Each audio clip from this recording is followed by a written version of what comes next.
Adventure Ho Illumineers, and welcome back to another episode of the DuckTale Dads. I'm one of your hosts, Nathaniel, joined as always by Mac. Sadly, no Ryan tonight, but we are joined by three other folks tonight. We are joined by Konnor, as well as Christian and Hannah, guests of the podcast. I believe this is the third, maybe more time for y'all on the podcast, but some recent DLC participants joining us. Can't wait to hear all about your experience in Indianapolis, as well as some other recent happenings around the Minneapolis-St. Paul area for Set Champ season. But before we get into any of the Lorcana stuff, gotta talk about what is new in your world. Mac, I'll kick it over to you. There's been a lot that has happened in my world recently because I was on vacation last week, none other than Disneyland itself. So I was still taking it all in with Disney, very much on brand with what's going on here. Took my little ones and my side of the family. We all went to Disneyland. It was a blast. Our boys loved it. I went in with very low expectations. I told my wife and all the adults, like, my only expectation is to make sure we get to the park each day and home from the park each day. I could care less what happens while we're there, as long as the children are having fun and having a good time and not getting super cranky. And overall, it was a blast. So we had a really, really good time. Another thing that happened over the course of the last week is that my youngest turned 4. His birthday is today of recording.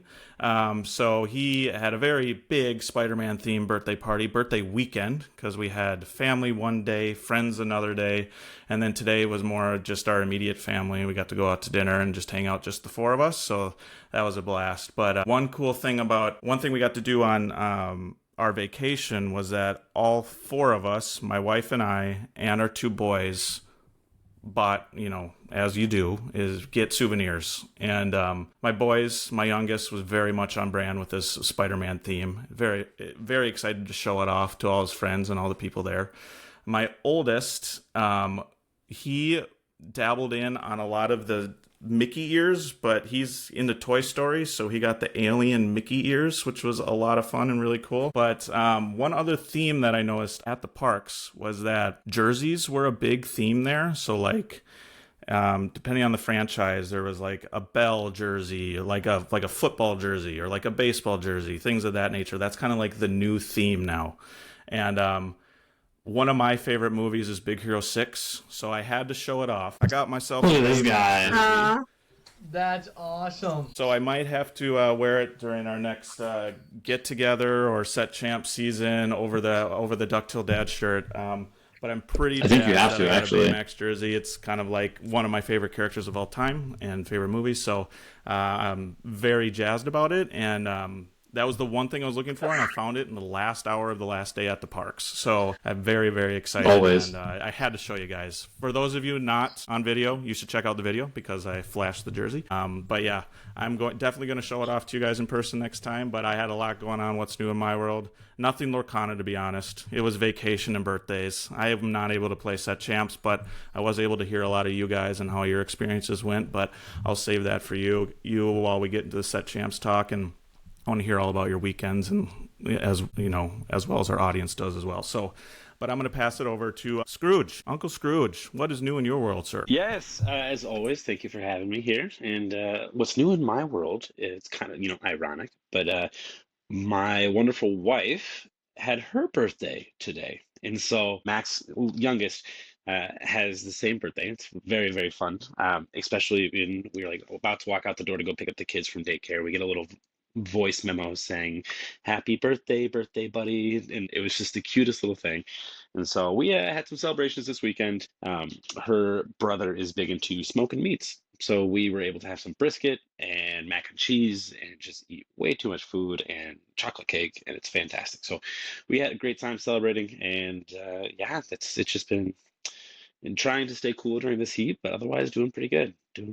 Everyone's healthy for the most part, knock on wood, fingers crossed. But otherwise for Lorcana, it's just really watching all the reveals, thinking about all the different synergies and different decks that I want to build. And then of course it's like, oh, maybe I'll try something new. And it's like, oh, just kidding, maybe blue-green is just where I'm going to be. And so I'm thinking about all the options and opportunities. But yeah, that's where I'll get right now. Go ahead and toss it over to Christian here. Yeah. Absolutely. So let's see. What's new in our world? Well, we've done a lot of Lorcana. That's been probably like our biggest new in our world in the past like month. With the start of Set Champs, obviously we've been doing several set champs, and I'm sure you guys talked about it previously on other casts here.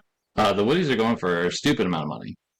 So it's been a really great blessing for us to actually like go to set champs and potentially like turn these into like a profit for like household expenses and whatnot. They've been really cool, but also we've traveled to, and you kind of alluded to this earlier, we traveled to both DLC Indianapolis one weekend during set champs, and the week before that we went to Wisconsin for the World Class Cards CCQ weekend.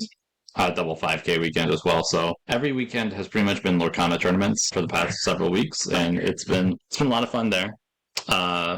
That's a lot on our Lorcana side. Do we have anything to talk otherwise, Hannah? You've been canning a lot of peaches. I've been canning a lot of everything. It's been a lot of canning as well. I went to like a discount store in our town, and they were selling 18 pounds of grapes for $10, and of course I was like, well, I'm gonna buy 2. Mm-hmm.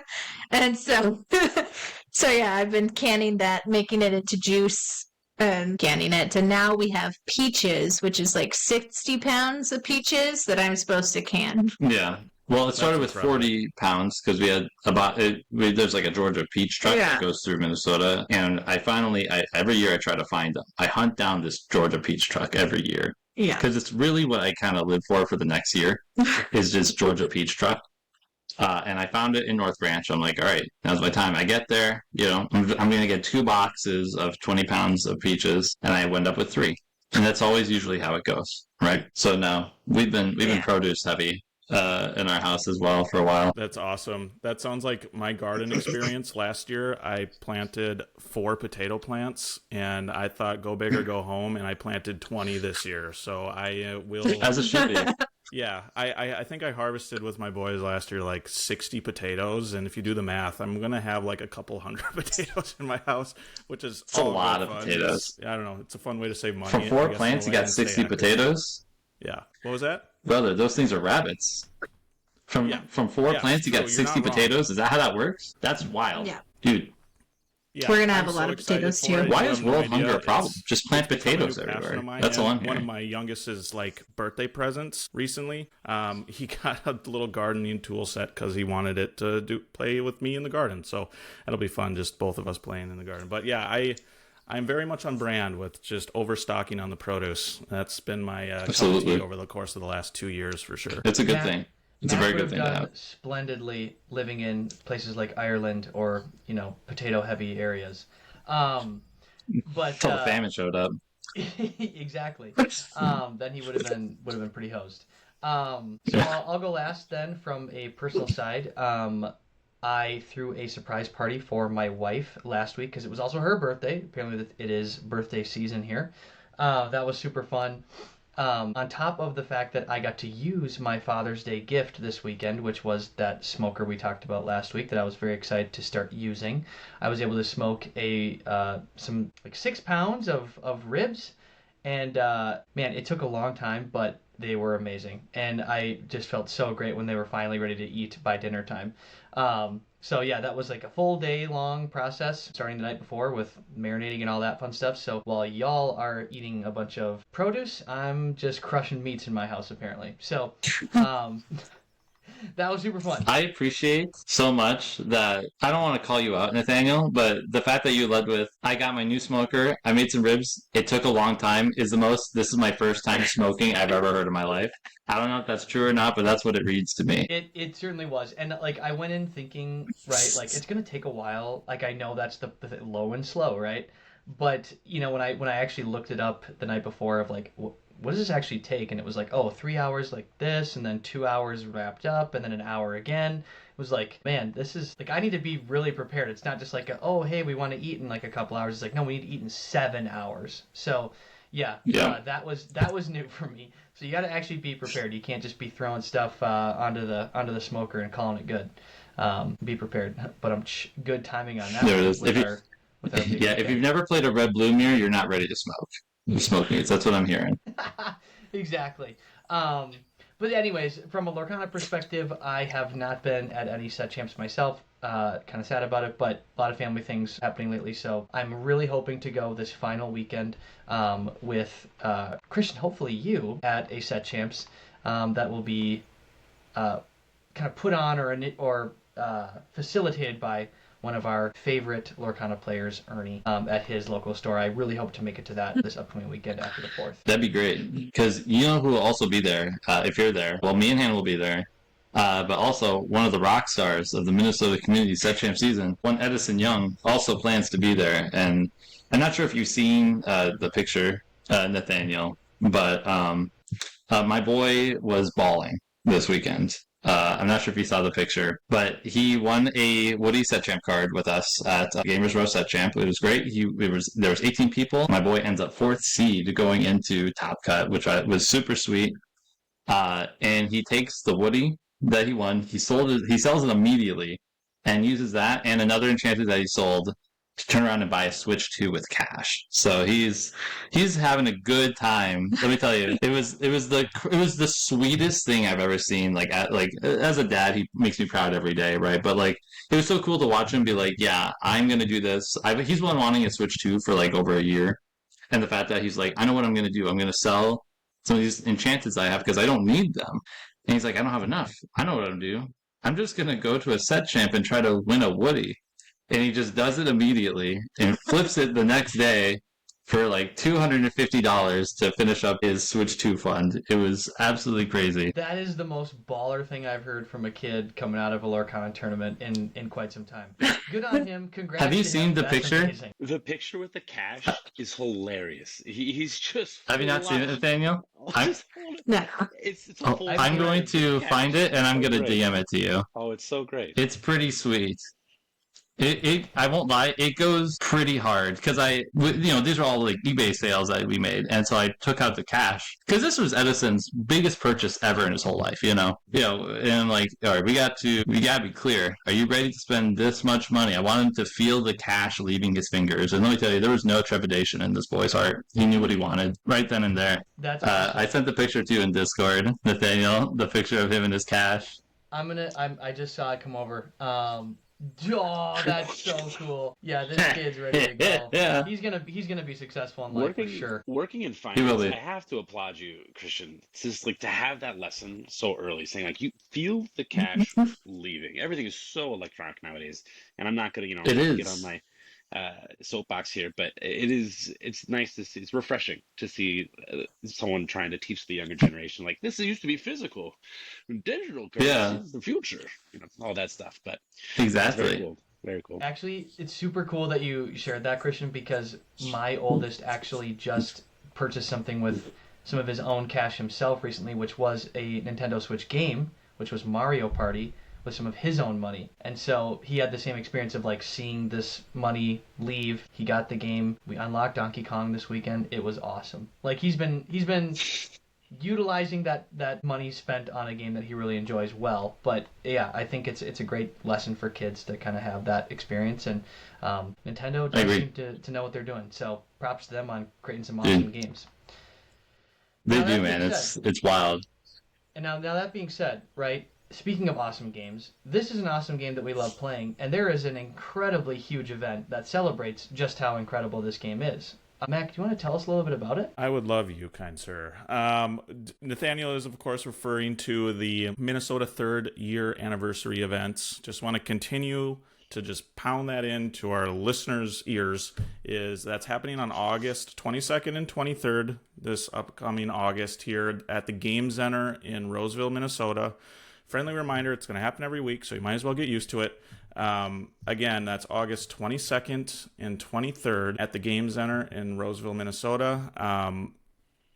AJ, he will feed us details as those become live. We don't have additional details right now to share, but as those become available, we will be sharing them here. And I'm sure we'll invite him again before the event starts, just so he can hype up the event even more, because last year he was on, and that was a really fun episode to have him just kind of, because he's a really important member of our community. He organizes a lot of things here locally for Minnesota, and I think it's very important to bring up and recognize the people that truly do a lot and make an impact, and he's definitely one of them here locally. So, again, Game Center anniversary, 3rd year anniversary event, August 22nd, 23rd, Game Center in Roseville, Minnesota. But we do have another announcement. And Nathaniel, do you want to do it, or do you want me to do it? I think I'd love to do this one, Mac. Okay, please do.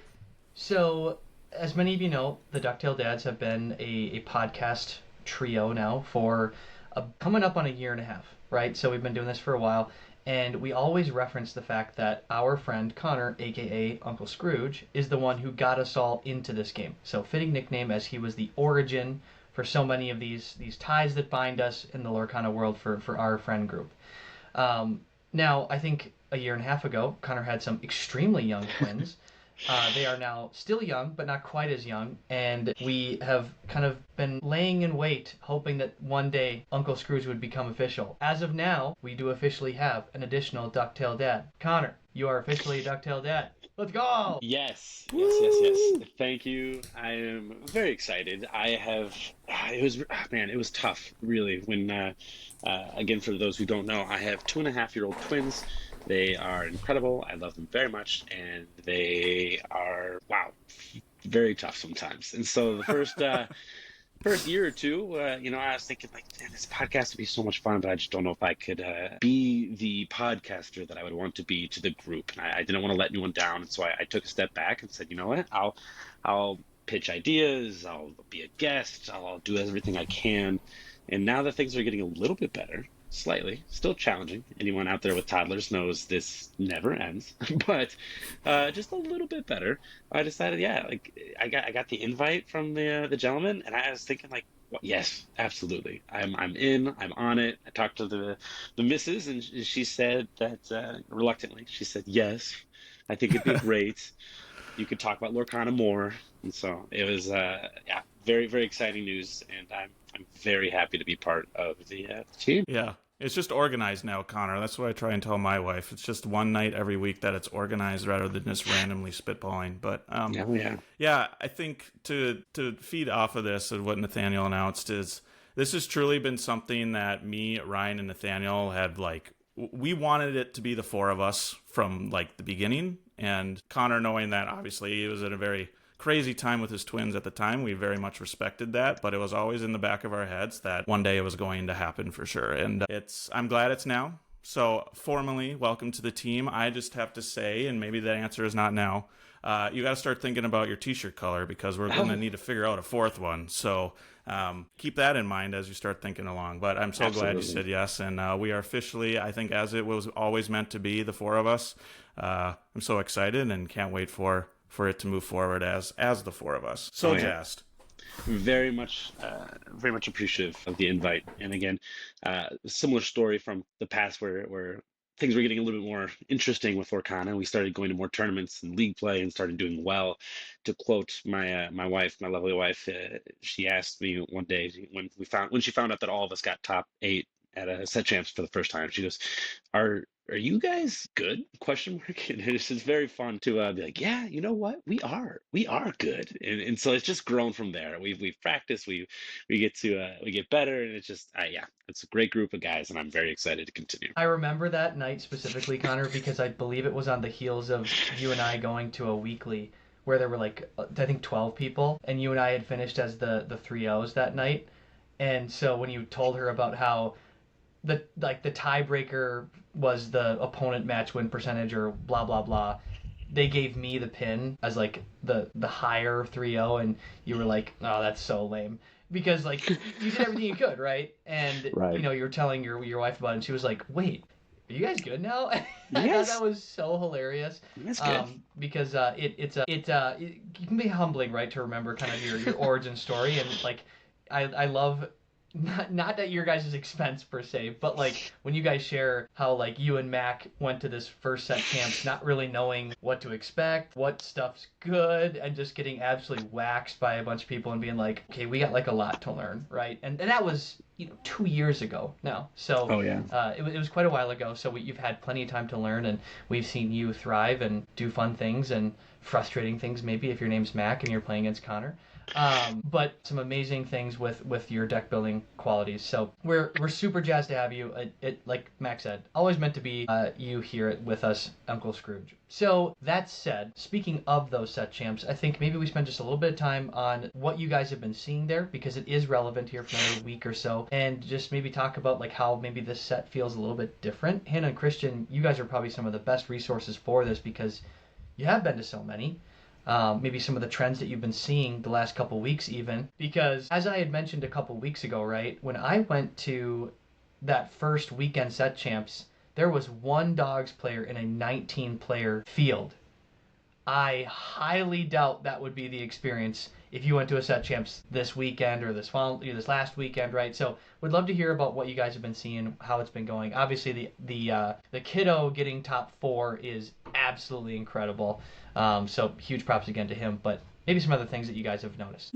Yeah, I would say that there's probably way more dogs now than the first weekend. It seems like there's at least, I don't know, like 4 people playing dogs every set champ now.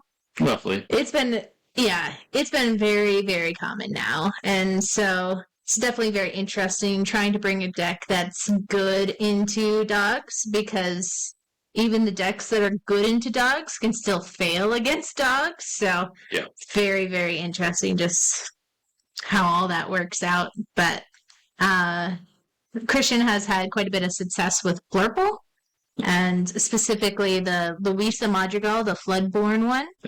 That's been very good. Yeah. She's been my girl. The Madrigal set, or just been toying around with that specific card? Mainly just been... mainly just been that specific card. So I've been...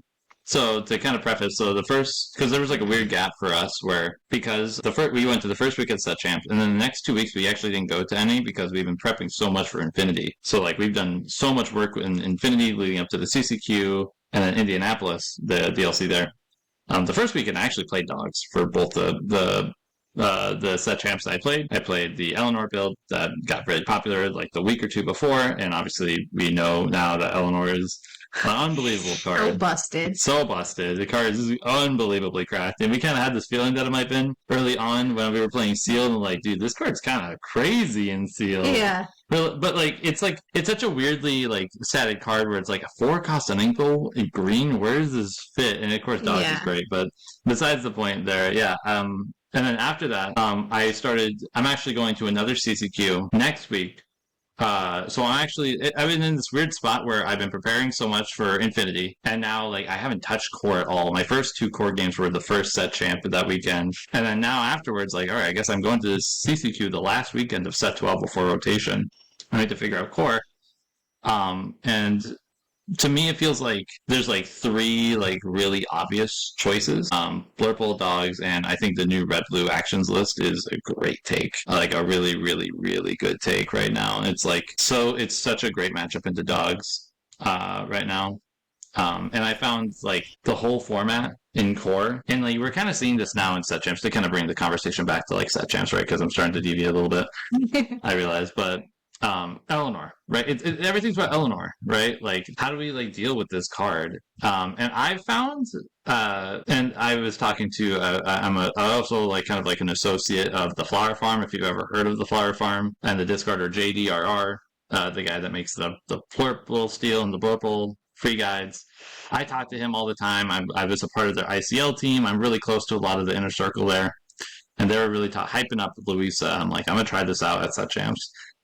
Because one of the biggest things, right, with Louisa being able to like move damage constantly, is Eleanor requires you to put damage on something. It is not a may. You have to put a damage on someone if you can with Eleanor, and that really sets up Louisa like really, really, really well. Yeah.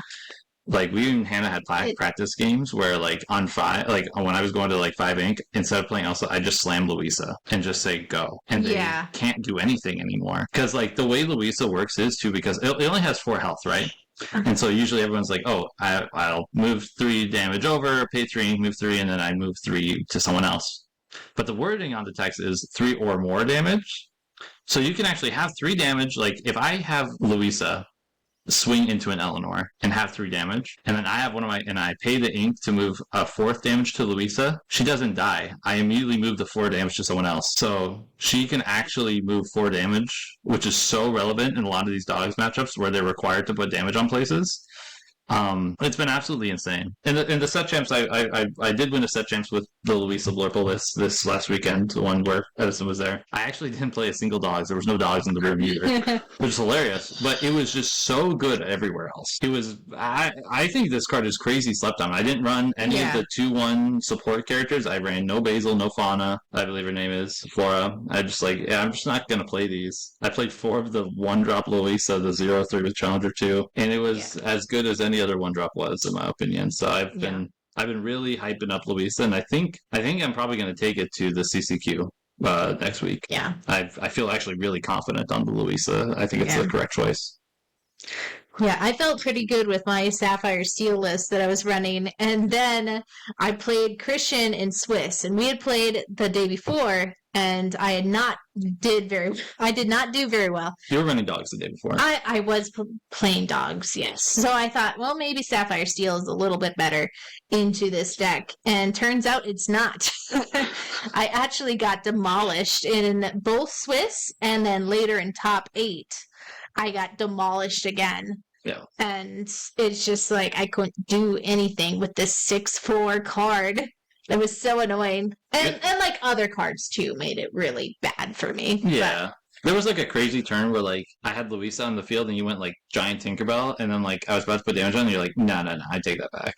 Like I can't do that. No, that'd be awful. Yeah, it'd be like it'd be Jones at that point. My other card was probably worse, but maybe not. I don't know. Yeah. It was fine. I thought it was really interesting, like the set jump that we went to at Gamers Row, where I would say like typically is like pretty like aggressively slanted in like a meta game, because this is like the closest game store that we live at. Everywhere's like an hour plus for us to go to, but this is only 20 minutes, so we love going here. But I found there was like a lot of anti-aggro decks in the room. There was like a lot of Ruby Amethyst. There was a lot of Ruby Amber toys. Like there was a lot of Ruby in the room, which I thought was really funny. Yeah, it was interesting. But this last set champ yesterday, where some members of Team Arcana, Ernie and Vo, went to, the whole room was dogs. It sounded like well over half the room was dogs. Yeah. So that's tale of 2 set champs right there, right? It all depends on where you go and who's playing, man. It's crazy to think that half of a field would be dogs now, because like we'd kind of talked about generally feeling as if Minnesota was not as into it maybe as other areas or other metas out there. Maybe it was like that's the big bad now of this particular set, which we're about to rotate out of, right? And I think Emerald Amber's still going to be good. It just might not be quite as crazy as Dogs has kind of really taken off the last few months. It'd be really cool to hear about the Louisa card, because I remember getting that card during pre-release and Ryan being like, "Ooh, that's amazing!" Like, and that was into more of a a sealed format, right? And it hasn't been used much, so it's cool to hear that she has some pretty amazing synergy. Also, side note, sorry, I just had to step away for a second. My son just lost his first tooth, so I had to be there and kind of congratulate him on that, because holy cow, of course, that just happened live on the podcast. Wow. So yeah, there you go. Good for A him. lot of firsts. Milestones. I want to know Everyone loves a about good milestone. this actions deck. Why is it tier 1, Christian? So I actually think so. I have a lot of opinions on this deck and kind of the format, because I think the format as a whole is like weirdly undercooked because of like the influx of like people practicing for the Infinity events and DLCs we're in. But like there are still more core games being played overall by like 3 times the amount of Infinity games. But it's like the players that I think, because I think there's like you can kind of like look and see like the players that like really like adapt to the meta game and like can kind of like force changes. Like they are like the top of the creme de la creme of players, right? And they aren't focusing on the core format, right? And so I think this Red Blue Actions deck was super slept on. But basically what it is, it's a really interesting like like the Red Blue items lists of old where like they had so few characters but mainly just items and their whole engine revolved around that. It's very similar, but it's all actions. And the whole idea is that you pretty much are like playing 4 Maui Shark, 4 of the Lilo, causing a ruckus, the set 8 cards where if you play 3 actions in a turn you can play for free and ready a guy. And like Some aren't even playing Tipo. Some like I've seen as few as like 12 characters. Some play Robin Hood, some don't. It's very few, and all of the deck is full of like action cantrips, like Inner Strength, the new one from set 12, or Develop Your Brain, or Visions and Sail, and then Grab Your Bow. And Olaf. That's the other big card is Olaf, the red snowman, which was an insane card in Infinity. And I think people took that card that saw so much great success in Infinity and put it into Core, and sure enough, it was very good into Core. Its big thing is it destroys dogs. Yeah. It is not fair against dogs whatsoever. Like being able to, it's very easy for you to play a Lilo out on like turn 3, and then she can immediately sing Grab Your Bow. You play Olaf's really quickly. The deck is just really good. You still get Pirate's Life and Maui Shark, and like, you know, I think this deck has like, it's got like this weird spot in the metagame where I think I would call it tier 1, maybe tier 1.5, but I think because the format is so heavily revolved around dogs now, and I can say this with confidence because there was a CCQ this other day, and the top 8, 5 of them were dogs, and then the top 4 were dogs. Yeah. So, like, it is a dog metagame to like the core, even more so now than ever. You know, and so like this type of deck, because the format is so slanted to be so good into it, I think it's a tier 1 deck. Yeah. We kind of saw a lot of this actually when I played Yu-Gi-Oh! Like a deck that like maybe doesn't have like what we would call like the base power level to meet the other 2 decks, but it's so good into one of them, even if like the power level isn't quite like like Dogs is a better deck than Red Blue Actions in my opinion, as like if we're looking at like a vacuum, right? Yeah. But the Red Blue Actions deck is so good into Dogs, it's a tier 1 deck. And we saw success all weekend with this deck. It won, I think, 1 or 2 CCQs in Europe already, just in the weekend. Yeah, I know you sent me what is the word? The Twitch stream of the Red Blue Actions player playing against Dogs player, and in the first game, it just like completely wiped the Dogs deck. It was crazy because the Red Blue player had 3 Lilos and 2 Olafs, and the Dogs player had 2 Eleanors and 0 Lord, and that was it. Like, man, you can't win. Like, that's it. What are you supposed to do? Yeah, so that's kind of, I think that's like been the coolest and most interesting development of like the undercooked set 12 core format is this Red Blue Actions deck. I think it's awesome. I think it's very cool. That might be the nature of like the fact that this set has been so short. Typically we see this long evolution over 3 months, and now we're finally seeing that, but unfortunately we have 1 week left, you know? But Robin Hood, I like the Robin Hood part of it because I had been testing it too over the course of the last month. I just think Robin Hood is that kind of the highest ceiling but the lowest floor type of card, and if it hits, it can do so much.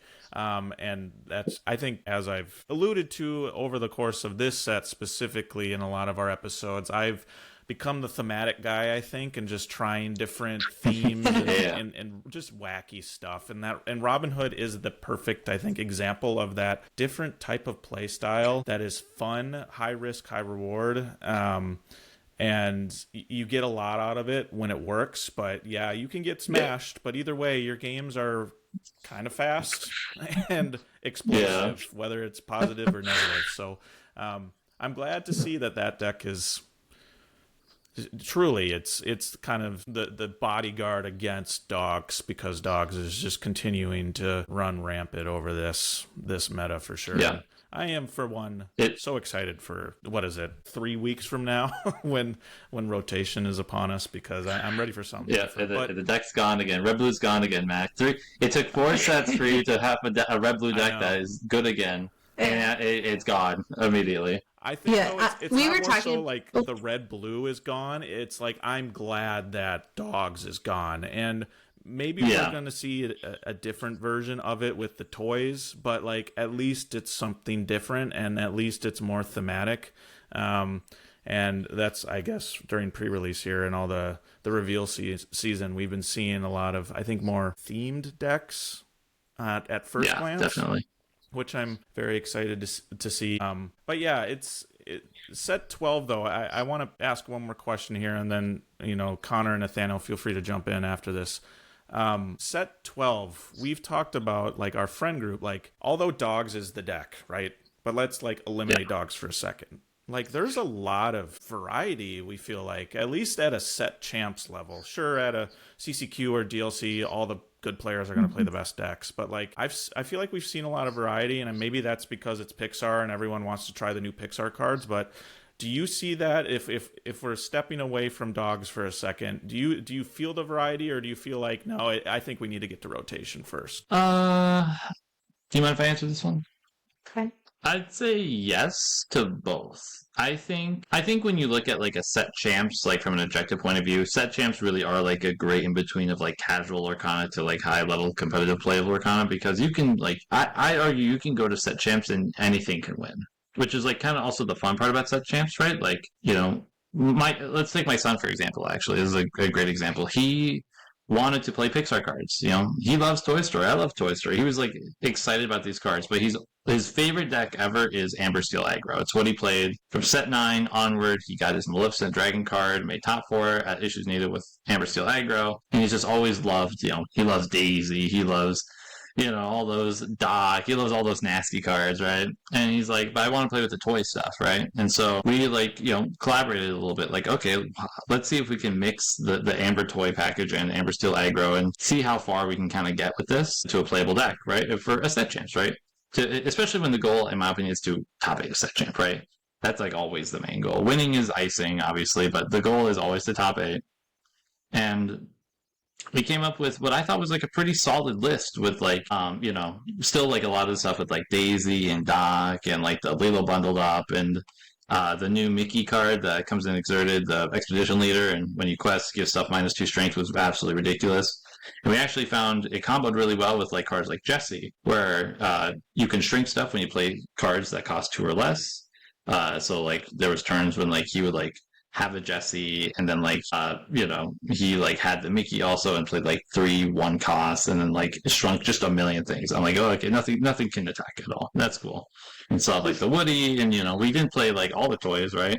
But most of the Amber ones, and it was, you know, it was good enough for him to top 8 a set champ, right? And that's not a deck that, you know, Amber Steel toys, it kind of is, but like not the aggressive build, right? Not with like, you know, this didn't have like Thunderbolt and Troubadour and Akudat Moody. It didn't have any of those type of cards, right? So I think that's like a really good example of like how I think if you come with like a decently cooked deck, I think you can really have a lot of success at these set championships, right? And I think I've seen a lot of that success, like, you know, I mentioned before at the set champ, we saw a lot of Ruby decks. Like I've known people that have won set champs to set with Ruby Amethyst, you know, with like interesting builds, or Ruby Amber toys to top 8. You know, people brought dogs, or Sapphire Steel. I saw like a cool Sapphire Steel like core Kiwi build. So I'm like, that's really cool. I like that, you know, with like the Alice and the Horseman and like having this whole you know, aggressive package that you really don't see in core at all. So I definitely think like, I'm not sure if it's really a matter of like set 12 itself is like creating this breadth of creativity or like diversity in format, but I think it's more so just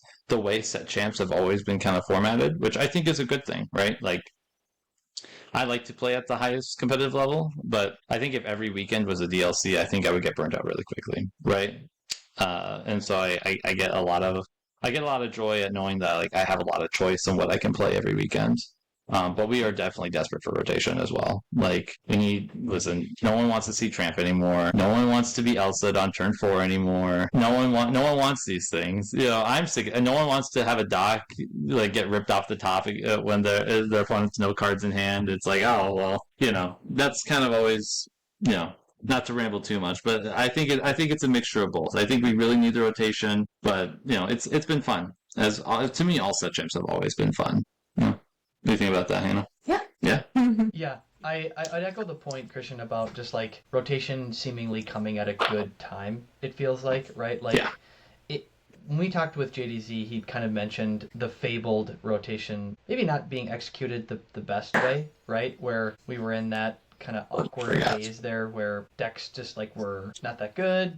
And, you know, as Mac would attest, right? Ruby Sapphire was just completely gone. Ruby just sort of took a break for like a year almost. You know, yeah, it was tough, right? And I think it does feel like this one, we're ready for it. And also, there's still going to be viable things in a post-rotation world where it doesn't feel like, I think, Christian, you actually said this yourself, I think, where you build a deck with like 45 to 50 like pretty good cards. Some of them were like insane cards, like a Dumbo. And then there were like a dozen or so or 10 cards that were not really that good, but you just had to fill out the last spots, you know, and because of the card pool just being so watered down in that fabled meta. So this does feel like there will still be some pretty strong things, and they're revealing some pretty strong cards that they're releasing with Vine. And I just think that's good for us kind of to get the breath of fresh air, but still be able to like play good stuff if you want to do that and have options of multiple different deck combinations that will work post rotation seemingly. I don't know. I'm not a deck builder. You got to talk to Konnor about that stuff. If you don't mind me saying a bit more on like the topic of like post rotation, I think like something that's so interesting to me, like if you were to ask me at the beginning of the Fable format what I thought of it, I would have said I loved it so much. And at the end, if you asked me, I would have said it was the worst format ever in existence. And I believe that was because like we were all excited for like a bunch of broken stuff to be gone. You know, Be Prepared, Maui, Diablo, Ariel, all these cards like gone. You know, and I think like I actually think we were so excited for those to be gone that we didn't really fully realize the impact of set 5 through 8 cards, especially set 5 and 6 cards, really in the grand scheme of things. Like when we look at like these cards in set 5 and 5 and 6 especially that were printed, Tipo Sail, Elsa Genie, you know, the dogs cards, like we really didn't appreciate, especially like going into like sets 10 and 11 and 12, like we didn't appreciate how much better, especially like let me phrase that differently. I appreciate where the game is so much more now with the cards that are coming in. I've said this a few times to people locally recently. I think Ravensburger is really hitting a really nice rhythm on card design in designing sets in a lot of different ways. I think people kind of talk about like power creep and stuff like that, but I think the power level of set like 10 through 12 is so good. Like I just think there's a lot of just solid cards. Like, I don't think there's really a lot of, like, Sail the Azurite Sea type of cards. You could argue Kudet Moody is one of them, but, you know... Perhaps Eleanor. Or Eleanor, or, like, Grandmother Willow. But you know what these all are, though? They're all uninkable. They are. And, like, all these other cards that I mentioned before, they're almost all inkable. You know, like Elsa and Sail and Tipo. Sail, yeah. Yeah, and like we just like don't really realize like how warping all these cards were back in the day. So like we had like a bunch of cards gone at Fable, but we still had arguably some of the most format warping and deck building warping cards still in the format. Like Sail never came out of decks. You know, Sail defined a whole archetype, like a whole color archetype, right? Elsa defined a whole color archetype, in my opinion, right? Like, I just don't think, like, Amethyst would be where it is today without Elsa Fitzspirit, because it just works with everything else. It is the glue of the colors, right? Dumbo was so good because you were already running these evasives anyway that you wanted to exert with Dumbo's effect, right?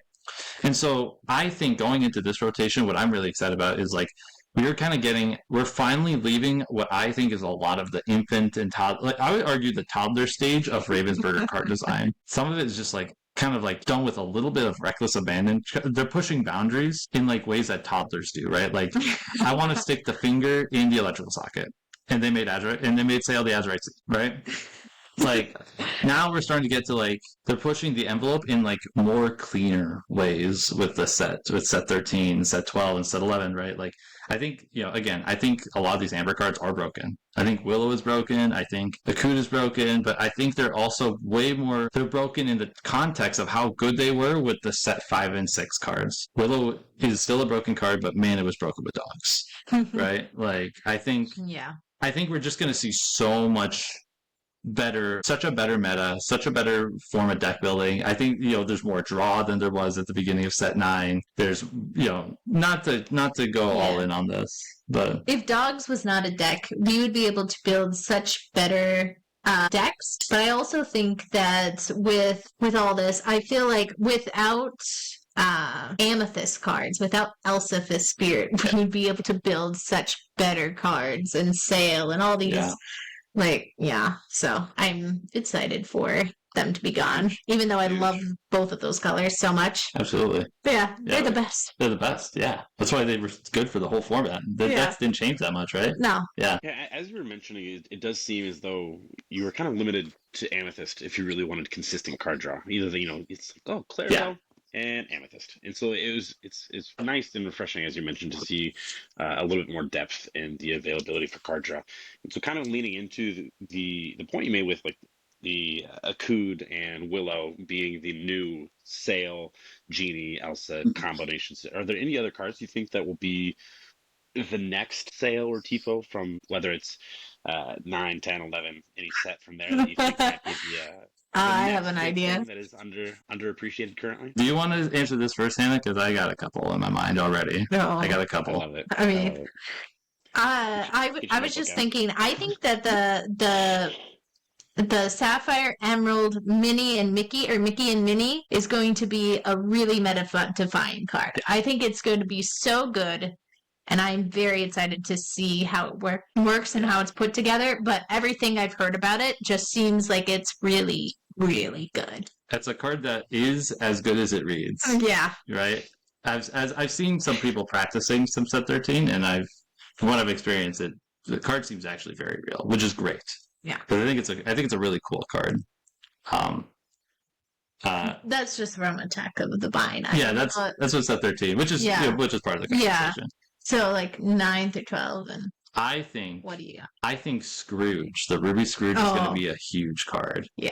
Not only because like for two reasons. I think that card is what I expect like the format to be, where it's like we're actually playing a lot more like kind of before at the start of set 9, we played a lot of sealed-esque games where like there's a lot of like back and forth kind of because there's not a lot of card draw, but like when someone gets like one piece of card draw, they kind of just like blow out the game, a little bit. I think it's gonna be like that, but like not as exasperated on the far ends of the spectrum. I think Scrooge is just gonna be an animal in that format, especially paired with Webby's Diary. We have already seen like Ruby Amber boost control as like a very playable archetype in like these previous metagames. But it always like fell like a tiny bit short of like some of the better decks that existed, right? Like Purple, Purple Steel, all these things. It could never be Purple Steel. I don't think that deck ever could be Purple Steel personally. However, I think this. My prediction is that this is going to be the next big premier control deck because I think Webby's Diary is such a powerful draw tool for control decks. And it's like a unique draw card too. Like it's very similar to like a Maurice's Workshop type of effect, where like you play an item and pay and you can draw this, but it's like cool because you have to like play characters to do the boost for the most part, right? So you actually like you play the board and you're boosting anyway because you want to be boosting, and you're still drawing like as many cards as you kind of need to. So I suspect Scrooge paired with either Webby's Diary or like some of the Amethyst bounce cards like Olaf, for example, is going to be a really solid card for that. I think Dumbo also has a pretty good chance of being a similar kind of like card like what you mentioned, like a Willow, a Cood, or like a format kind of staple, right? It's because that's kind of what we're looking at, like format staples. But I think Dumbo loses a lot of stock because like all the evasives you want to be playing are gone. So there's a deck building cost to Dumbo that there just wasn't before, right? So that's actually going to make like deck building really interesting. I love it. Do you think it's because like the evasives are just not good anymore? Because like there's plenty of evasives, but not on the Elsa Genie level, or maybe I'm could just you not let me ask you this, right? Can you name me 3 evasives that actively saw play in like any deck? Amethyst especially, right? But like actively saw play in like kind of the like most recent format that was from like set 10 through 12. Can you name like 3 of them? I would only because I have trouble kind of naming them. Yeah, not meta defining. Not many. But if you were playing like the thematic, I saw it in the Supers deck. The Ruby Amethyst Supers deck had a couple, but that's that's not like tier 1 or whatever, right? But I think to your point, there aren't like besides Genie and Elsa, like I don't think there's much, right? Or Iago? Remember Iago? That guy's gone too. He's out of here. He's one of the best. Dude, Dumbo with Iago felt unbelievable. He's gone. The new Peter Pan. Is it Peter Pan? Yep. Tinkerbell combination that just makes everything evasive. That'll be an interesting combination with Dumbo. That could be very interesting. Yeah, you have Dumbo on board, a couple characters. You just toss in Peter Pan. Just make everything evasive. It's like, just do draw. That seems awesome. It seems sweet, right? Yeah. I agree. Like that's probably that was like a really strong use case, right? When you can have a card that turns everything into Dumbo targets, or like a Jebediah Farnsworth. That's like the one that comes to mind the most. That's what I It's was like he's like fine. He's like Yeah, he's good for the most part, but it's like it feels very much like a Ruby Amethyst archetype, right? So Very much so. As you mentioned, though, the Ravensburger pushing boundaries. I think these duos or iconic duos yeah, kind of coming in. It's incredible. I love it. The Woody and Buzz shift and yeah, Mickey and Minnie shift and having it be a temporary shift or a one shift. I've already ranted on this on another episode, but I think it's very yeah. fun that they are expanding that because it just opens up so many more opportunities. It does. It really is opens also, design space.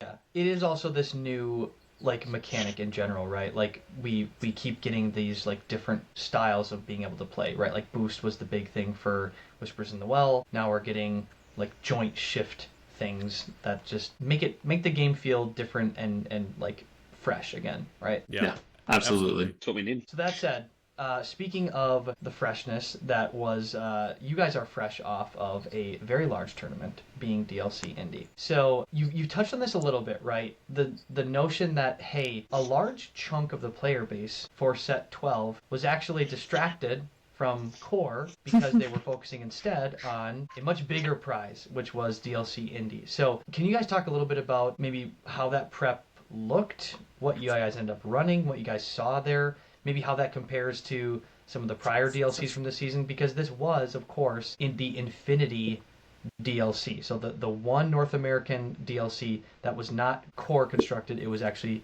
Infinity. So everything from sets 1 through 12 was legal in this. Yeah.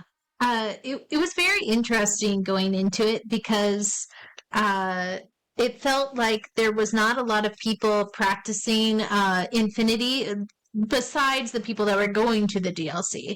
So you can't just walk up to someone at League and say, hey, can you help me practice my Infinity deck? And they're like, what's Infinity? Or whatever. So it's very interesting in that way. So we ended up trying to get together with like members of our team to try to play in person. And that was probably the best practice that I got, at least. I agree. I was unfortunate. I was kind of sad I didn't get to do that more often. Normally it was either me or Christian, and normally it's Christian. So, but you know, like Christian got to do a ton of practice with like Scott Markson and Tyler Gangle and all those people trying to get this ready. Yeah.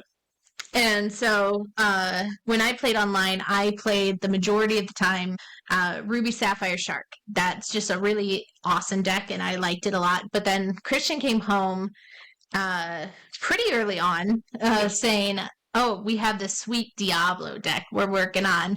And I was like, that sounds incredible, being able to shift Diablo, sing Friends, and then play Helga Sinclair on turn 2 is incredible, right? Busted. And so I really wanted to play that, but I did have a little bit of problem that Scott didn't really want to share that with the world, so I couldn't play online. Yeah. Yeah. For very good reason. It's totally fine.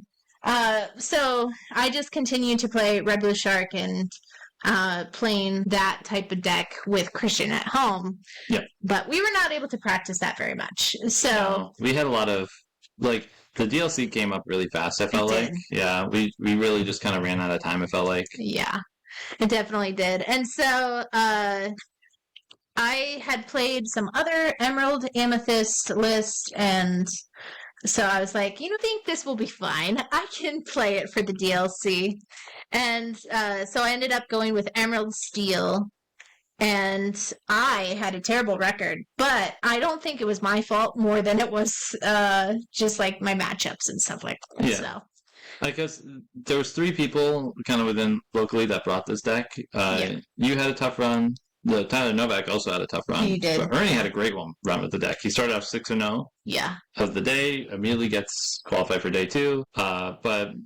And to kind of go into like the biggest problem with the format, he ran into his worst matchup 3 times in a row and just died. You guys just got crumbled. And I mean, that is the honest truth of the Infinity format, where I was kind of afraid of it. And I was having fun at first playing it because I was really dull on core, because core really was like the same decks for a while. But man, I just remembered how much I disliked a lot of cards in Infinity. Yeah. So I played Emerald Amethyst, also like very similar build. Scott and that gang kind of landed on like a more control heavy Emerald Amethyst deck with like Chernabog from set 11, the Winter Spell one, and like it calls me to remove cards from the discard and put them back in their deck. It was actually like really strong, and like when the combo worked, it was really powerful. But when it didn't, it just didn't work, and that's honestly the epitome of the Infinity format. Did it work or did it not work?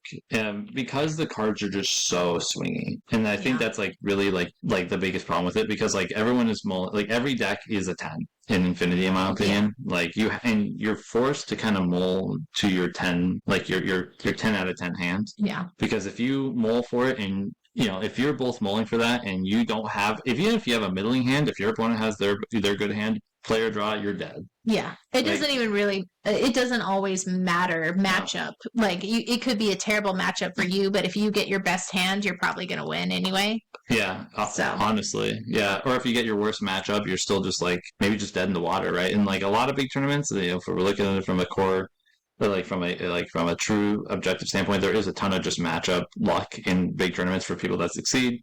But it really emphasized that in Infinity, man. Like, I mean, I look for dogs. When I hit dogs, I 2-0'd them.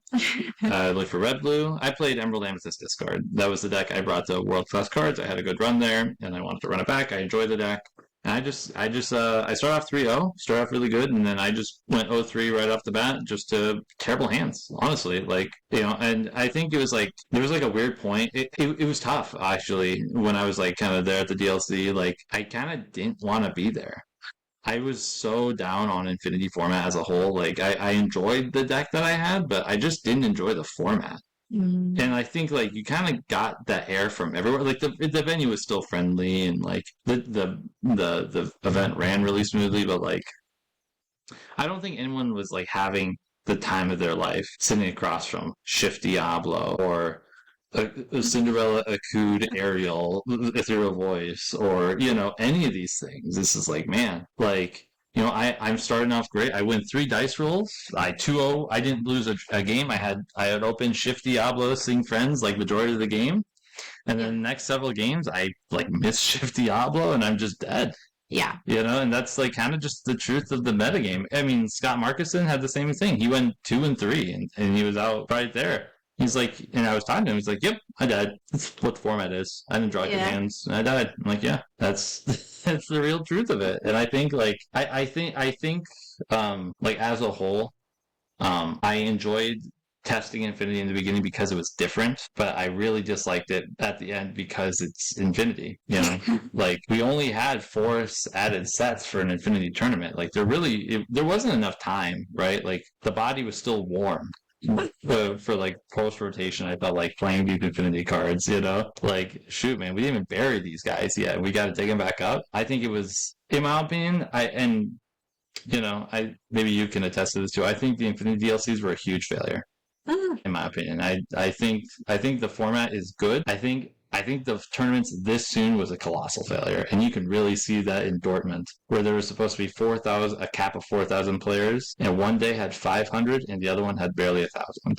So I think that's the most to say about it. People don't want to play Infinity right now. Yeah, there's no reason to. So Christian, one follow up on that. Sorry, Mac. Was you made this point about like these kind of god hands, right? Where it's like, okay, you're mulling or you're altering hard to get these crazy opening first 4 or so turns. Can you give like a couple for the listeners, just like what are some examples of things in Infinity that are just, this is so busted, if they see this you'd probably just lose if you don't have an equally insane hand yourself? Yeah, so let's start with Diablo's a pretty easy one. On the play, you go turn 1 Diablo, you throw a song, you throw an action, you sing Friends, and you drop either an Ursula Deceiver, trip a song, or you drop a Helga Sinclair, which is a 4 cost 5/4 that you can play for 2 if 2 cards went to the discard, followed up by like a Prince John, or just an assuming engine-based 3-drop that you run a lot of, right? And thing like Sudden Chill, and all of a sudden like, oh, the game's over. Like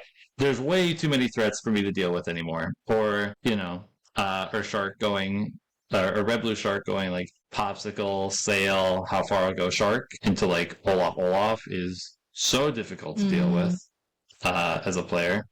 or if Dogs goes the core route, which is funny because Dogs in Infinity was, in my opinion, the best deck. And Dogs in core is like a 56 card same list, which I think is also like a problem.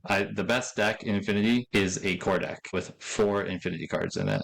And it's not even Rapunzel. Like the top players weren't even playing Rapunzel and Dogs anymore because no one was ever getting triggered. They played Kita, so you could Under the Sea. Yeah.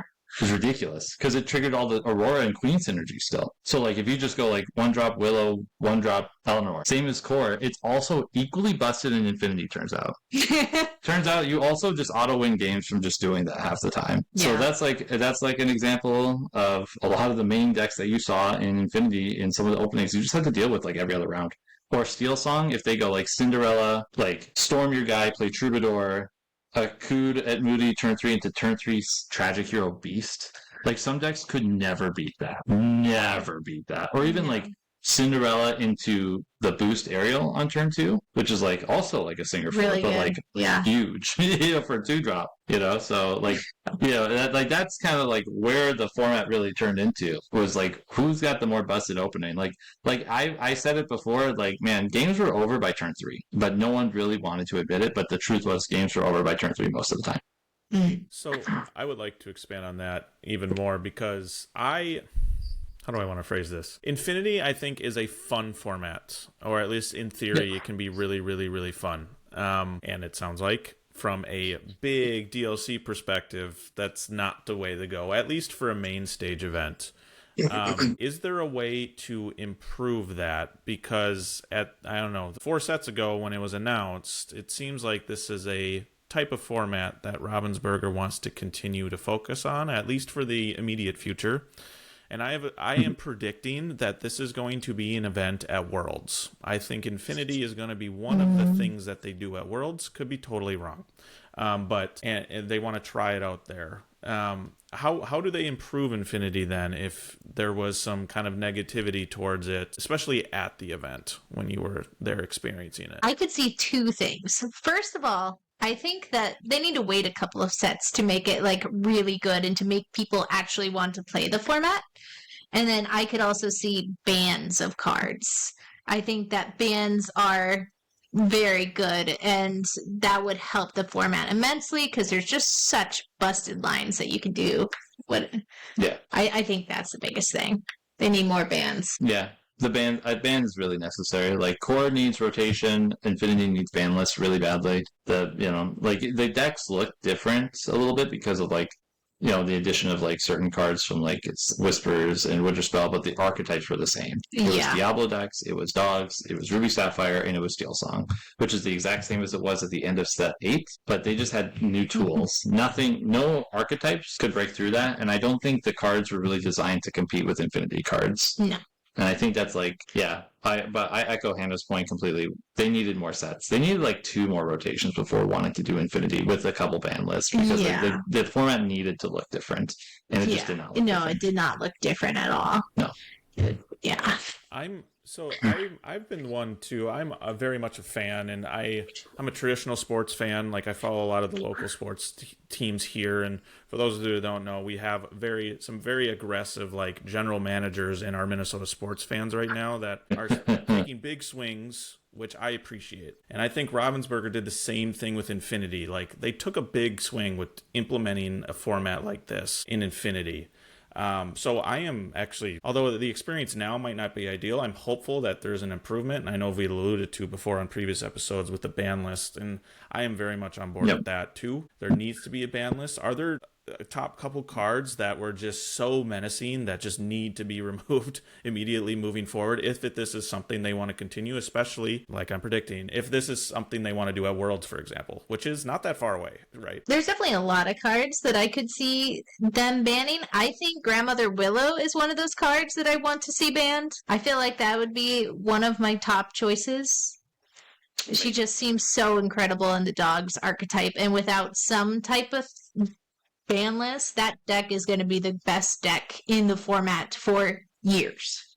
I kind of agree. I actually fully agree. I actually think, for me, if I were to make a ban list for Infinity, I would ban like 15 cards, I think, personally. Like, I would ban like because we need the archetypes to look different, right? Like, I think if you just ban Willow, obviously it's a dog's enabler, but like, Yeah. then like everything else still just like looks the same, right? I think like if I had like the choice of like 5 or 10 cards or whatever that could be banned, no, You're correct.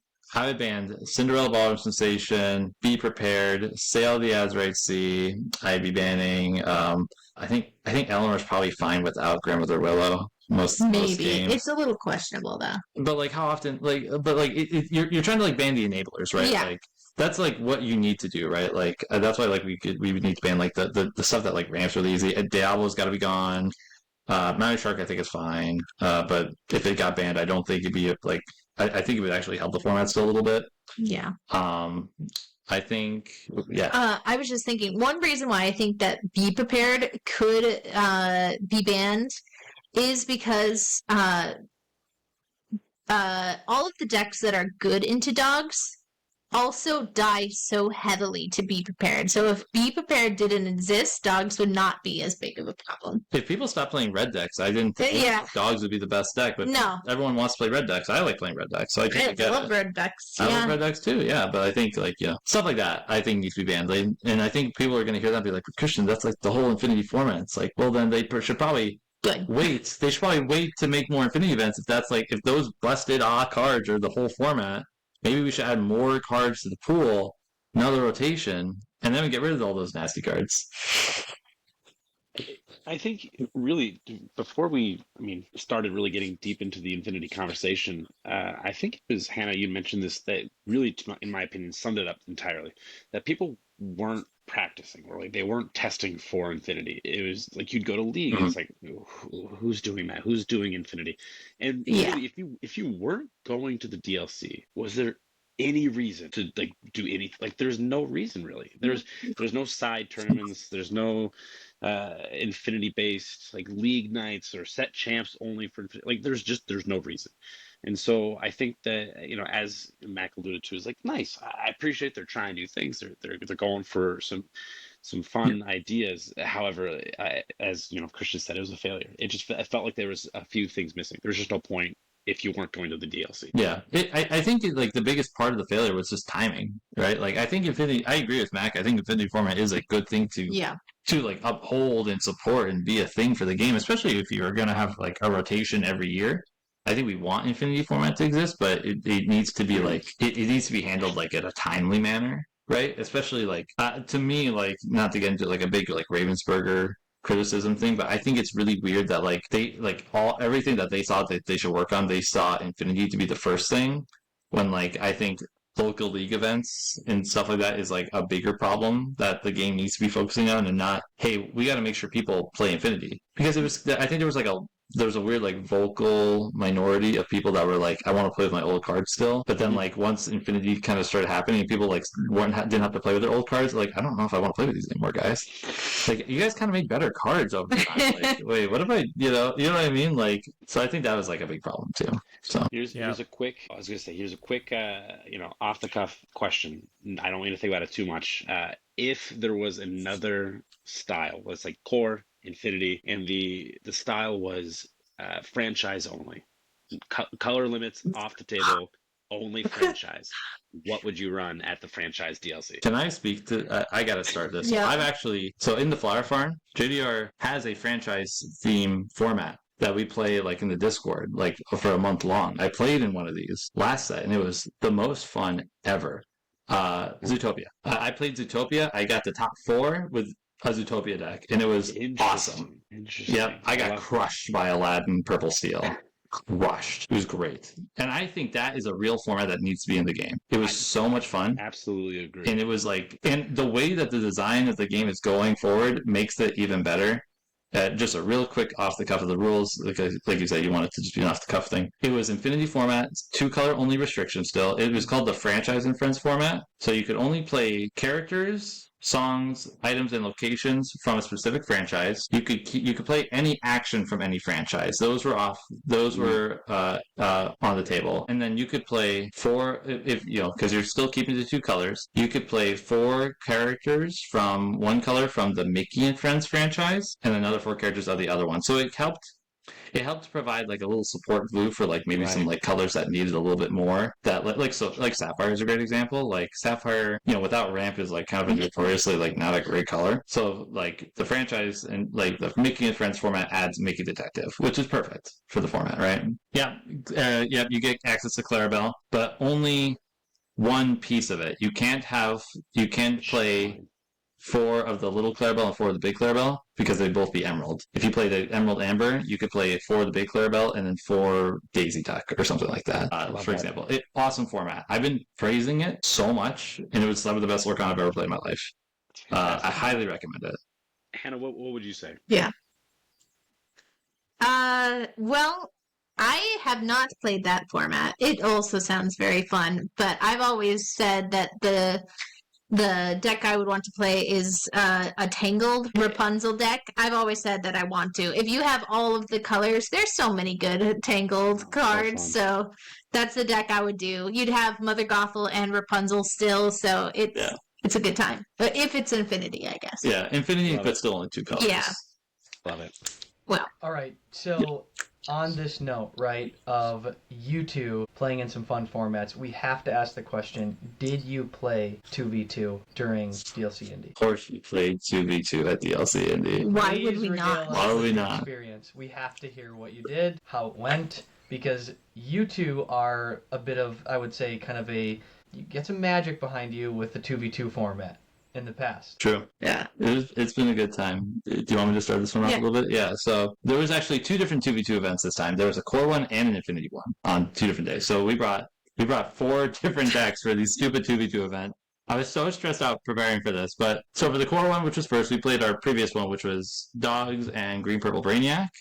And that event went okay. We actually got crushed round 1 because it's a best of 1 format against someone that this couple also came prepared. Yeah. And their decks were way better than ours. Well, I think they were like for the format. I think it was better. Maybe. Yeah. Yeah. But the reason is because they were playing cards. Well, one of their person was playing Amethyst Steel, and the other person was playing Emerald, Green Blue. Yeah. Yeah. And so they basically just had so many cards that would put Pete back into their hands so that they could play it. And so toxic. In a format where songs are busted, this is amazing. Yeah. Dude, so every busted. Turn, they were able to play Pete.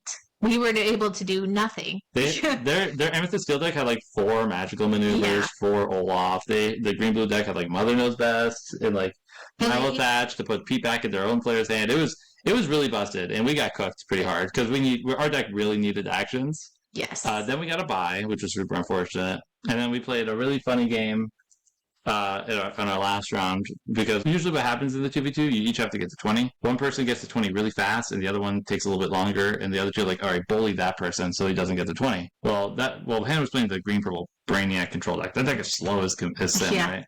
And I'd be like playing Dogs, and I'd have like 17 characters on board and like 100 lore. Yeah. So we had a sweet tech card, because you could sing together with each other's stuff with sing together cards, because it says teammates. We put 2 Fantastical and Madrigals in my deck. Yeah. So there was like a point where I had 16 characters on my board, and you had like 2 lore, and you had like 3, and we found the Fantastical, and like, I win. And we just sung with all of our guys, and Hannah just won. Yeah, and I still gained the lore. I still draw the cards. So I gained 16 lore. Drew 16 cards. Drew 16, yeah. It was and awesome. Just won. Yeah, so then that was our core experience, and then we played the Infinity one, and we had it was fun, but deep down we wanted to draft, actually, by this point. So we actually were 2-0 in this one. I played Emerald Amber Discard, and Hannah played Steel Song. Steel Song, yeah. And let me tell you, busted. So our original plan for this format is to sing Beyond the Horizon on turn 2. Because you can do that with the Rhino shift line, and then Christian had Cinderella or Diablo in my deck. Cinderella or Diablo. So we were able to, we almost were able to sing that on turn 2. Yeah, we almost did that. We never got it to fire off, but we did. I did have a crazy bricked hand of 4 Under the Seas in my opener, but it didn't matter because Hannah had a bunch of singers, so I was just like, I had a good hand. you had a good hand. I'm like, I'm just gonna sing with her stuff Under the Sea real quick. Yeah. And then that was our first round. And then the second round, I had 2 Prince Johns on the field, and then played You Have Forgotten Me. and then drew 8 cards. It was. I didn't. I won't lie. I didn't feel good doing it. There's like people that like just like I just brought our Infinity decks for the main event, and we were like, oh, it's sick. She had the Headless Horseman shift line. Yeah. Which also triggers Prince John because there's 4 players drawing and discarding 3 cards. I mean, it was pretty sick. Yeah, that was super fun too because I mean, obviously there's now 4 people with actions in their deck, so now you could deal way more damage than you normally would be able to in like a 1v1 game. Yeah, in one of our practice games, we got to 14 damage, I think, with Headless Horseman shifts with like 4 players. It's like it's such overkill. Yeah, pretty much. Yeah. Well, it was like there was like a really crazy turn too, where like someone like reckless my Diablo. I'm like, shoot. What are we gonna do? What am I gonna do? I need this thing to live because you played Ariel and found Beyond the Horizon. I'm like, I know what we're gonna do now. Yeah. I was like Phineas and Ferb, like, I don't know what we're gonna do today. We're gonna sing Beyond the Horizon. It was great. Yeah. Which is so cool that you're able to do that type of stuff, because otherwise Christian's Diablo would have just been banished. Would have smacked into a gator. He's like Lewis. He's like, oh shoot, I'm gonna lose this thing. Yeah, but now with me being able to grab the Sing Together song, now he's totally fine, and we're doing awesome. And I drew 1 million cards because I had Johns on the field still. Yeah. So it was like busted. So do you guys like, for those of you not familiar completely with that format, do you play the turn together, but like whatever card you play, that person gets the benefit of that card, so to speak? Or how is that right? Or maybe explain so it's like team A, team B turn. So it's for the most part you don't share resources. Like my inkwell is still my own inkwell, and like, you know, if I have a bodyguard, it doesn't protect Hannah's characters, but certain cards say like chosen player or chosen character, right? And they can start to like interact. Like if you've ever played any multiplayer, most of the cards work there. It's really the Sing Together cards that really like kind of like make the format its own and kind of break it up to absolute busted levels of degeneracy. But it's fun. It's very, very fun. I think the format would be better if it wasn't constructed, if it was sealed.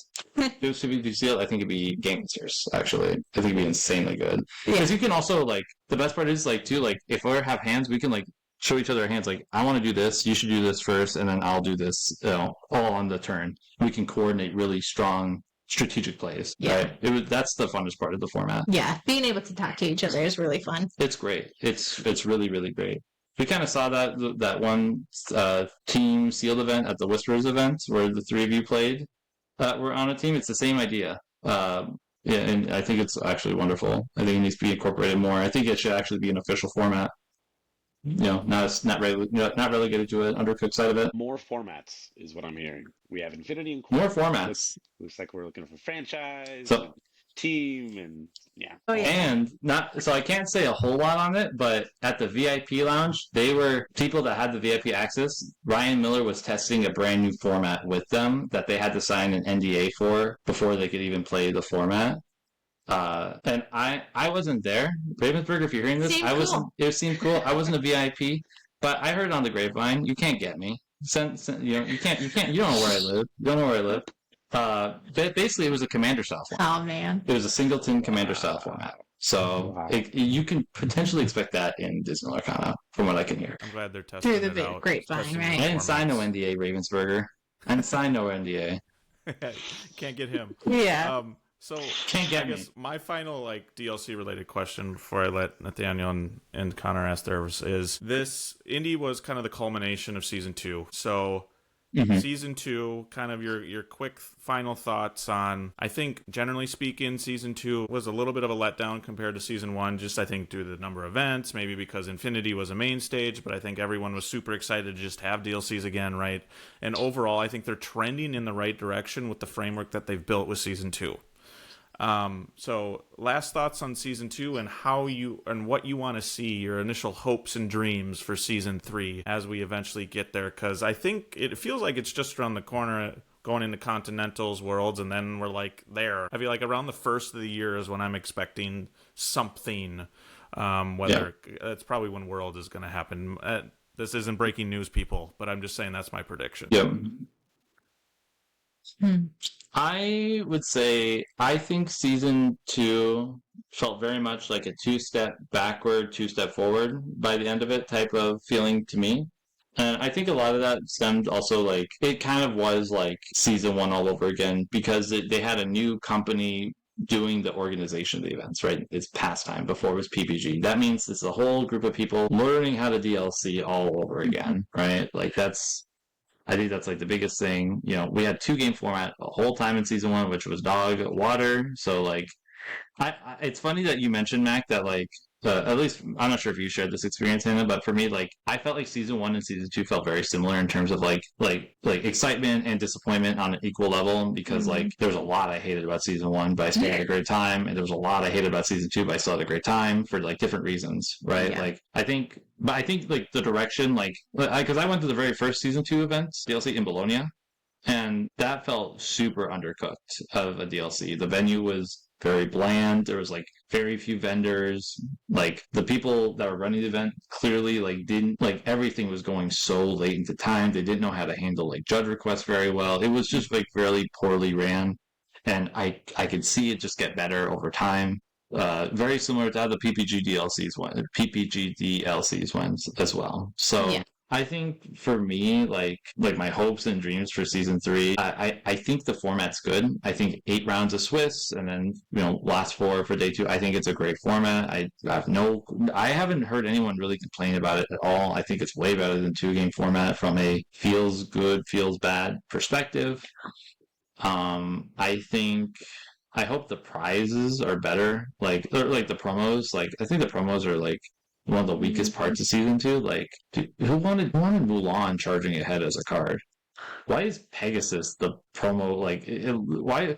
Well, it's like a lot of weird questions, and you can even ask that for the Continentals this season. Like, why are half the Continental promos like out of rotation by the time Continentals is here? That's like kind of weird. Yeah, that is very weird. A lot of season 2, and you can tell by like listening to the lore cast and just looking from an outside window in, like this was a very much like a rushed, half-baked season 2, in my opinion. Like I can't fathom that they'd be like, oh yeah, these promos, they're gonna be for Continentals. They didn't realize like, oh, these cards are half of them are gone. You know what I mean? Like, so I think that's like a big part of it. I hope the promos are better. Not only for the DLCs, but also for the set championship cards. Maleficent Dragon was like incredible. That was the best card ever. And you can't say that with Woody. Well, yeah. Woody is also like another amazing card. But then in between, we had a Daisy Duck and other cards. So I'm just hoping that they continue the trend of like actual playable cards. I love the idea that the set champs card is a legendary, which is a card that some people won't have until they play in the set champ. So I think that's really awesome too. Yeah. I also want CCQs to be like more fleshed out. And again, this is something they've admitted, like CCQs were supposed to be for season 3, but then they like brought them in for season 2. And you could tell because like I'm not sure if you guys knew this, but did you know that like you got, if you like topped a CC key, you got non-foil versions of like the DLC promo cards from like the prize wall, like the Elsa, Simba. Yeah. You actually get those, but like no one kind of cares. And like it was like not really like even like super enforced. It showed how half-baked it was, but like, they announced recently on Lorecast, like they're tripling the amount of CCQs for season 3 for both North America and Europe, which is great. Mm-hmm. We want more CCQs. I want those. I want more ways they're regionals. CCQs are effectively regionals. They're the exact type of event people have been asking for between DLCs and set champs, right? And they said that they're going to have unique promos and playmats, foil and non-foil, for rewards for CCQs. So there's even more incentive. It's not like a DLC light, right? These are going to feel like more interesting events to go to. So that's already like a huge plus for season 3 for me. More DLCs obviously would be great. I don't know. I think a lot of people, I understand like the disappointment of like there not being enough DLCs, but like I went to, I think just as many DLCs this season as I did last season. So like, I don't know. I think that problem only affects like the whales, the people that can and will go to every single DLC no matter what, right? So But like, I mean, I want more, right? Like, Yeah. give me more DLCs, give me more, right? Like, so that's kind of like a lot of my hope, and that they just continue to like just make the little stuff better. Like, I want a thing of water that. Like a big old thing of water at the event that I can go and grab a paper cup and just get a thing of water at real quick, right? If the venue doesn't have that, right? I want better judging, right? Like judging at the beginning, awful. Judging at the end, way better, right? For looking at Bologna to Indianapolis, right? This, and a lot of this is just regrowing pains. Like I don't think people really caught on that like we're basically season 2 was just season 1 again in terms of like the experience of the people that were running it, but like now we're getting to the season 3 will be the real season 2 for Disney Lorcana, in my opinion. So do you have any added thoughts there? And I kind of spoke a lot on there. No, I think you hit on pretty much everything that I was thinking of too. Yeah. Yeah, I mean, for our listeners, we're about halfway through our questioning, and so we'll have about another hour and a half to talk about. No, it has been just a pleasure to be able to pepper you with questions. I love your insights, and I've always been a big fan of whenever you're on the pod, and so. Yeah, that's all I had, and I think that's all Mac had as well. Nathaniel? Christian and Hannah, just want to say humongous thanks to you as always for joining us. I think you two offer such a unique and fun perspective on the game because it is such an integral part of your life, right? So not only do Christian, you and Hannah play, you play together, your kids play, you're attending so many events, right? Like you two have, I think, a great perspective on the game, where it's going, where it's been, and so I think I hope that our listeners can feel that as well. As they're listening to this episode and as we start turning the page towards season 3 with the excitement around that. I did also just want to echo that point about the promo cards. I hope we just pick Pixar stuff, right? Like, Yeah. Wow, you can't go wrong. Champs, right? Like, awesome. Just pick Pixar things and you're probably going to find forever, right? So, and that is huge that is now part of this game, and there are so many massive franchises coming, so much to be excited about for season 3. So as far as season 2 recap, thank you both so much for joining tonight and telling us about DLC Indy and maybe how the Infinity DLC that happens in 2029 can be better. So without that sounds like a lot of rotations after. I'm ready for that one. Exactly. So yeah, without any further ado, you can find us as always on Instagram, where we post regularly, or YouTube for the video and audio, or Apple Podcasts or Spotify for the audio version of this episode, as well as all the rest of our episodes. Thank you all for listening, and we will see you all in the next one. And without any further ado, let's get the duck out of here.